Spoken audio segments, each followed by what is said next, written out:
So ABHI's ophthalmology group is chaired by Syed Rashid from Johnson & Johnson.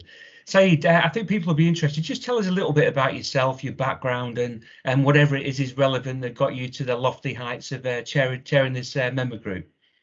All right, hi Richard, you okay? Nice to see you.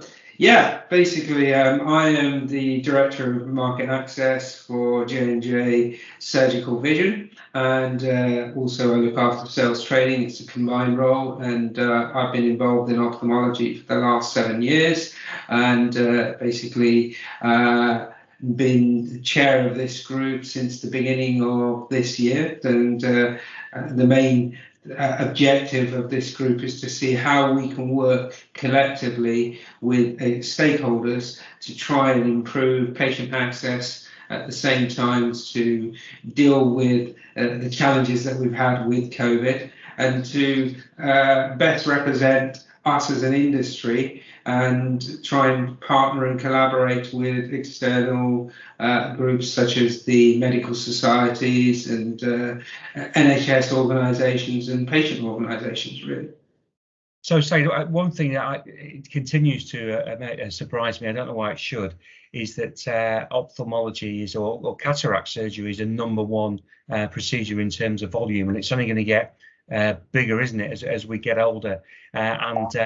I remember speaking to a friend of mine who was a cardiothoracic surgeon a while ago, and he said if he could have his time again, he'd go into ophthalmics. And I said, well, why would you do that? Is it a private work, being cynical? He said, no, imagine being able to give someone the gift of sight back. And I think that really sums up just what an incredible sector this is. So for people that are not familiar with it, just tell us a little bit about some of the products that our industry offers in the field.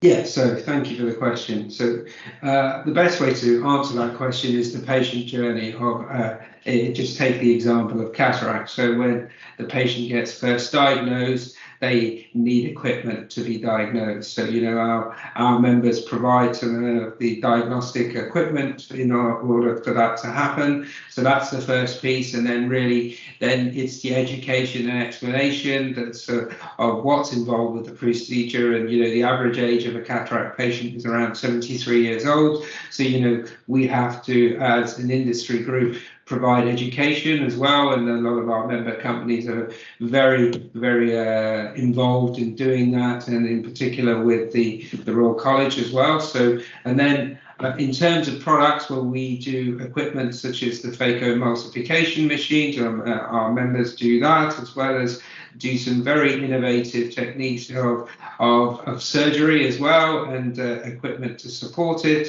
And the final aspects of it is the actual lens. So, you know, our members are very dedicated to make sure that we provide great quality of lenses, as well as at the same time to make sure there is a good R&D foundation towards making sure that the patient outcomes is what we focus on. So just tell us a little bit about the stuff that's going on in the group at the moment, maybe your priorities in the next few months or the immediate term.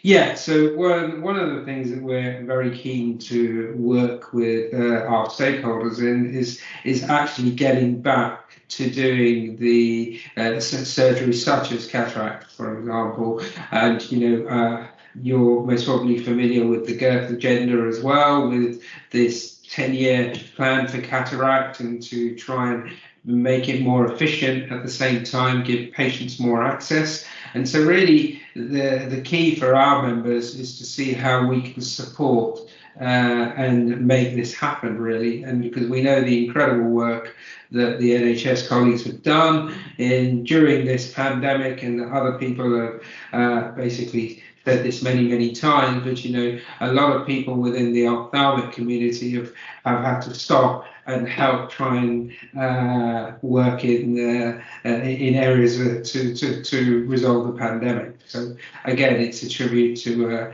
the people that we partner with. At the same time, you know, we are very keen as a group to make sure that we can help to get ophthalmic surgery moving again, and address issues such as waiting lists and so forth to help patients restore their sight, which you've already highlighted is one of the biggest gifts that people can give. So that's great. So I mean that this idea of restart, I think, will chime with many other groups: cardiology, orthopedics. Yeah, and I know in the hospital where I'm involved, quite a few of our surgeons have been working as nurses in the ICU at the big hospital up the road throughout this. So, Syed, that's great. It's really great insight into the work of the group. Thank you on behalf of all of us for your energy and input into the group. I know you've been a stalwart of keeping this group on the rails over the years, and we really do appreciate the time and energy you put into it. And we look forward to doing this again shortly with an update on the on progress of the group. Brilliant. Thank you.